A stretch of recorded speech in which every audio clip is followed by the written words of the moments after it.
Démarrons l'actualité internationale par le coup d'État déjoué au Mali. Des officiers et sous-officiers de l'armée malienne ont tenté de renverser le gouvernement de transition ce lundi, ont informé les autorités du pays. C'est le gouvernement du Mali lui-même qui donne l'information.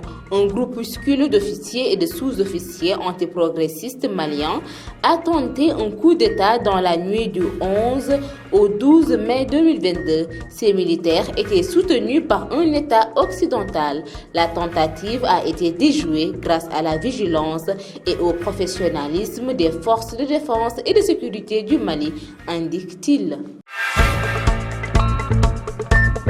En Guinée-Bissau, le président Umaro Sissoco Embalo dissout l'Assemblée populaire nationale de la 10e législature, considérant l'existence de divergences persistantes et insurmontables entre l'Assemblée populaire nationale et les autres organes souverains, et considérant également que l'Assemblée populaire nationale a systématiquement refusé le contrôle de ses comptes par la Cour des comptes, l'administration nuisible et les détournements de fonds, sans oublier les situations qui rendent pratiquement insoutenable le rapport institutionnel normal entre les organes souverains et qui, de ce fait, constitue une grave crise politique.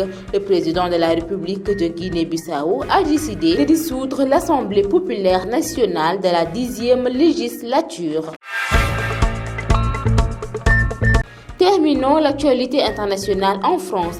Elisabeth Borne, nommée Premier ministre. La ministre du Travail, Elisabeth Borne, est nommée Première ministre par Emmanuel Macron, annoncé l'Élysée. Le chef de l'État l'a chargée de former un gouvernement, précise la présidence.